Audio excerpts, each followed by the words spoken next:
जंगल jamboree की animated दुनिया में आपका स्वागत है, जहां पेड़ लंबे हैं, जानवर बात करते हैं और हर दिन एक नया रोमांच होने की प्रतीक्षा कर रहा है। इस जीवंत जंगल में असंभव पशु मित्रों का एक समूह साथ साथ रहता है, हंसी, चुनौतियों और अविस्मरणीय क्षणों को साझा करता है। हमारी कहानी लियो से शुरू होती है, जो सोने के दिल के साथ एक जिज्ञासु शेर है, जो हमेशा एक साहसिक कार्य के लिए तैयार रहता है। लियो का सबसे अच्छा दोस्त माया है, एक चतुर और साधन संपन्न बंदर जो बेलों से सबसे बड़ी आसानी से झूल सकता है। फिर बेनी है, एक हाथी का एक कोमल विशालकाय जिसका दिल उसके कानों जितना बड़ा है। और आइए मिया को न भूलें, एक बुद्धिमान और सुंदर मोर जिसके पंख इंद्रधनुष के हर रंग के साथ झिलमिलाते हैं। एक धूप भरी सुबह, जैसा कि जंगल के पक्षियों ने दिन भर जश्न मनाया, लियो को एक विचार था जो अभी तक के सबसे रोमांचक साहसिक कार्य को स्पार्क करेगा। उन्होंने अपने दोस्तों को इकट्ठा किया और अपनी योजना साझा की। पौराणिक जंगल रत्न को खोजने के लिए, एक खजाने की खोज शुरू करने के लिए, एक जादुई रत्न जो पूरे जंगल में सद्भाव लाने के लिए कहा जाता है। लियो को पत्तों के ढेर के नीचे छिपा हुआ एक नक्शा मिलने के बाद, जब वे अपने साहसिक कार्य पर निकल रहे थे, तो समूह में उत्साह फैल गया। नक्शा पहेलियों और सुरागों से भरा था, जो उन्हें मोटी बेलों, बुदबुदाती धाराओं और विशाल पेड़ों के माध्यम से ले जाता था। रास्ते में उनका सामना दोस्ताना लोगों से हुआ, जिन्होंने अपनी मदद की पेशकश की और उत्साह में शामिल हो गए।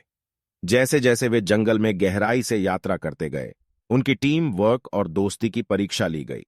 उन्हें एक सूखे पुल को पार करने, पहेलियों को हल करने और यहां तक कि जंगल के प्राणियों के एक शरारती समूह को मात देने जैसी चुनौतियों का सामना करना पड़ा, जो खुद के लिए मणि के पीछे थे।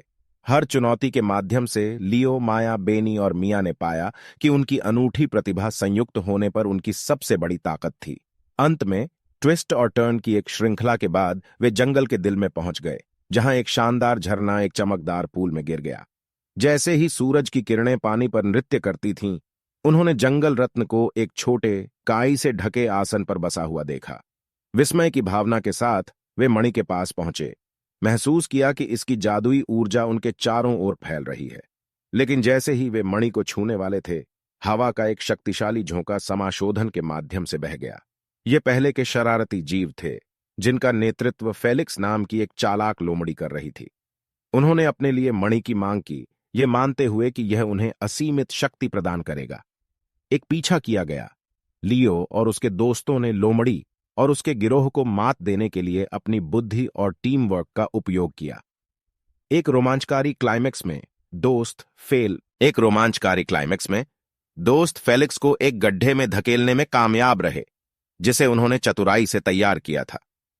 खलनायकों की हार और सद्भाव बहाल होने के साथ लियो ने धीरे से जंगल मणि उठा ली।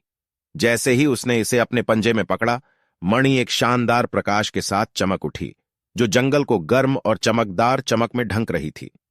जंगल के माध्यम से मणि के जादू के साथ जानवरों ने एकता और आनंद की गहरी भावना महसूस की। जंगल के एक बार ज्वलंत रंग और भी उज्जवल लग रहे थे और भूमि पर शांति की भावना बस गई। दोस्तों को पता था कि मणि की असली शक्ति उसके जादू में नहीं थी, बल्कि उनके द्वारा साझा किए गए बंधनों और उन रोमांचों में थी जिन्हें उन्होंने एक साथ पार किया था। और इसलिए जैसे ही सूरज अपने महाकाव्य साहसिक कार्य पर डूबता है, लियो, माया, बेनी और मिया एक कैंपफायर के चारों ओर इकट्ठा हुए, तारों से भरे आकाश के नीचे कहानियां और हंसी साझा कर रहे थे। उनके जंगल जंबूरी ने उन्हें दिखाया था कि चाहे वे किसी भी चुनौतियों का सामना करें, जब तक वे एक साथ थे, वे कुछ भी पार कर सकते थे।